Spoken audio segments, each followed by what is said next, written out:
శ్రీ మహాగణాధిపతయే నమః. ఈరోజు మనం 2024 సంవత్సరం డిసెంబర్ నెల మాసఫలాల్లో భాగంగా తులారాశి వారికి మాసం ఎలా ఉంటుందనేటువంటి అంశం గురించి తెలుసుకుందాం. తులారాశి అనగానే చిత్తా నక్షత్రం 3-4 పాదాలు, స్వాతి నక్షత్రం 1-2-3-4 పాదాలు, విశాఖ నక్షత్రం 1-2-3 నక్షత్ర పాదాల్లో జన్మించిన వాళ్ళందరినీ కూడా మనం తులారాశి జాతకుల కింద పరిగణిస్తాం.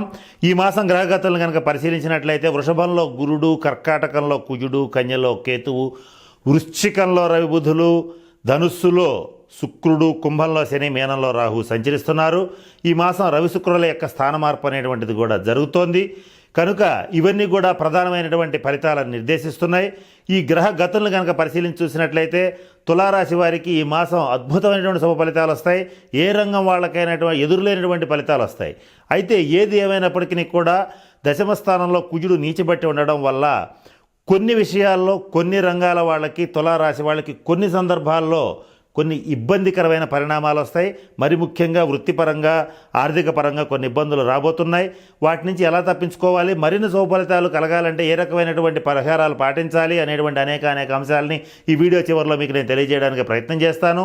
మరిన్ని శుభఫలితాలు రావడం కోసం తులారాశి వారు ఈ మాసం కుజ గురులకు సంబంధించినటువంటి శాంతి పరిహార క్రియలను జరిపించుకునేటట్లయితే ఈ మాసం, ఈ సంవత్సరం చివరిలో వచ్చేటువంటి డిసెంబర్ నెల మీ జీవితంలో మంచి అద్భుతమైన మాసంగా మిగిలిపోతుందని చెప్పడంలో ఏమాత్రం సందేహం లేదు. ఇకపోతే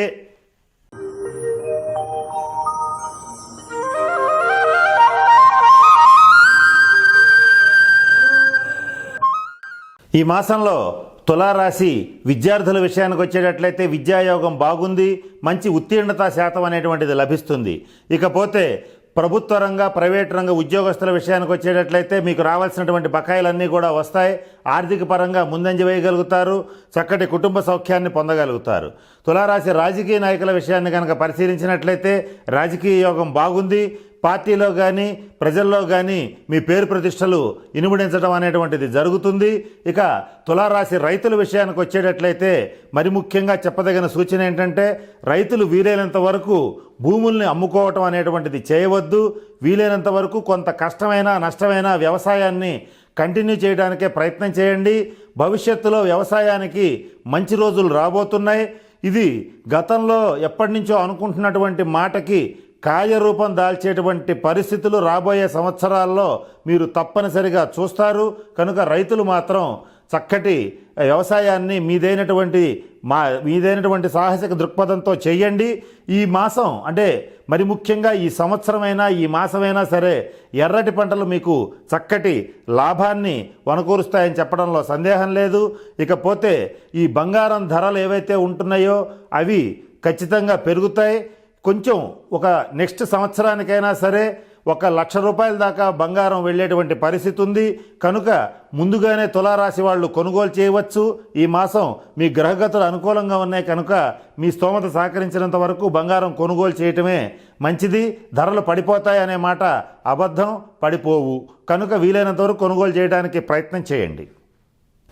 ఇకపోతే తులారాశికి సంబంధించిన సినిమా, టీవీ రంగంలో ఉండేటువంటి కళాకారులకి కూడా మంచి ప్రాజెక్ట్స్ మీ ముందుకు వస్తాయి. వచ్చిన ప్రాజెక్ట్స్ని వచ్చినట్టుగా అంగీకరించండి. వాటికి మంచి విజయం అనేటువంటిది లభించి తీరుతుంది.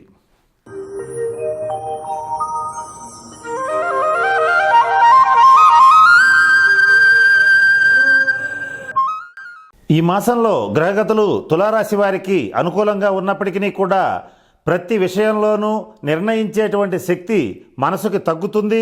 కనుక ప్రతి విషయంలో, వ్యవహారంలో 1-2 సార్లు ఆలోచించడం జరుగుతుంది. కానీ ఆలోచించవలసిన అవసరం ఏమాత్రం లేదు. గ్రహ సంచారం మీకు అత్యంత అనుకూలంగా ఉంది కనుక మీరు ప్రతి పనిలోనూ మీరు ఏదన్నా కొత్త ప్రాజెక్ట్ చేపట్టాలన్నా, కొత్త నిర్ణయం తీసుకోవాలన్నా మీరు సునాయాసంగా తీసుకోవచ్చు. ఖచ్చితంగా దాన్ని ఇంప్లిమెంట్ చేయవచ్చు. అంటే మీరు తీసుకున్నటువంటి నిర్ణయాలను అమలుపరచవచ్చు. అయితే మీరు చేయవలసిన పనల్లా మనసుకి నిర్ణయించుకోగలిగిన శక్తిని పెంపొందింపజేసుకోవాలి. దీనికోసం యోగా, మెడిటేషన్, ధ్యానం వంటివి ప్రాక్టీస్ చేసేటట్లయితే మీ మనసుకు నిర్ణయించుకునేటువంటి శక్తి పెరుగుతుంది. మరి ముఖ్యంగా ఈ యోగా ఎందుకు చేయాలని మీకు తులారాశి వాళ్ళకి ఈ మాసం తెలియజేస్తున్నామని అంటే పెద్ద పెద్ద పనులు ప్రారంభించి చివరిలో అవి చక్కగా సక్సెస్ అయ్యే వేళకి మీరు విత్డ్రా అవ్వడం జరుగుతుంది, అంటే వెనక్కి వచ్చేయడం జరుగుతుంది. తద్వారా మీకు రావాల్సినటువంటి లాభాలని ఎవరో వచ్చి తన్నుకుపోవడం జరుగుతుంది. ఈ ఇబ్బందులు కలగకుండా ఉండాలన్నా మీరు దృఢమైనటువంటి సంకల్పాన్ని పెంపొందింప చేసుకోవాలి. గ్రహగతులు అయితే అనుకూలంగా ఉన్నాయి.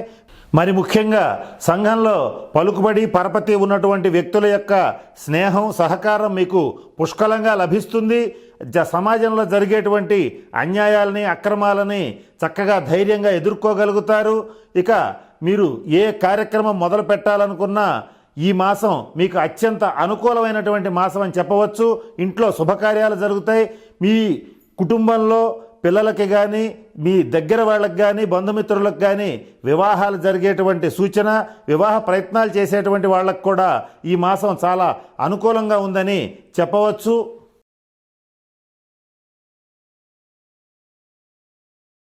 మీరు కుజగ్రహ అనుగ్రహం కోసం చేయవలసిన పరిహారాలు ఏమిటనేటువంటి అంశం గురించి ఇప్పుడు తెలుసుకుందాం.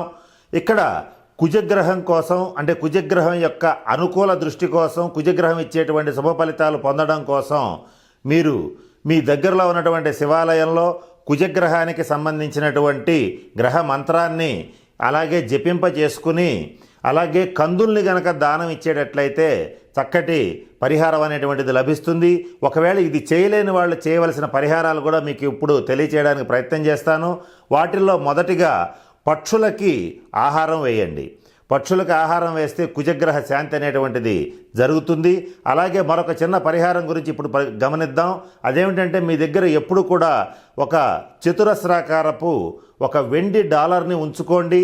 లేదా దాన్ని మెడలో ధరించినా పర్వాలేదు, లేదా మీ బిలాంగింగ్స్లో పర్సులో ఉంచుకున్నా పర్వాలేదు. ఇలా చేసేటట్లయితే కుజగ్రహం యొక్క సంపూర్ణ అనుగ్రహం అనేటువంటిది లభిస్తుంది.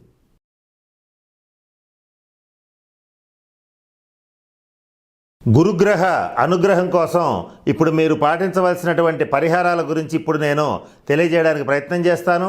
వాటిల్లో మొదటిగా మీరు మీ దగ్గరలో ఉన్నటువంటి శివాలయంలో గురుగ్రహానికి జపం చేయించి శనగలను గనక దానం ఇచ్చేటట్లయితే గురుగ్రహ అనుగ్రహం అనేటువంటిది జరుగుతుంది. ఇది మీరు మీ దగ్గరలో ఉన్నటువంటి శివాలయంలో చేయాలి తప్పితే ఇంట్లో చేసుకోవడానికి పరిహారం పనికిరాదు, అలా చేయకూడదు. కనుక మీరుగా మీ ఇంట్లో మీ సొంతగా చేసుకోవడానికి ఉపయోగపడేటువంటి పరిహారాలను కూడా ఇప్పుడు మీకు నేను తెలియచేయడానికి ప్రయత్నం చేస్తాను. వాటిల్లో మీకు చేతనైనది పాటించండి, మీకు అవకాశం ఉన్నంత వరకు ఈ పరిహారాలు పాటించండి. వాటిలో మొట్టమొదటిది ఏంటంటే, మీరు మీ నుదుటిన ప్రతినిత్యం పసుపుతో తిలకాన్ని ధరించండి, లేదా పసుపుని బొట్టుగా పెట్టుకోండి. అది బాగోదు అని కనుక మీరు ఫీల్ అయితే మొట్టమొదట పసుపు పెట్టుకుని తర్వాత కుంకాన్ని ధరించేటట్లయితే గురుగ్రహ అనుగ్రహం అనేటువంటిది కలుగుతుంది.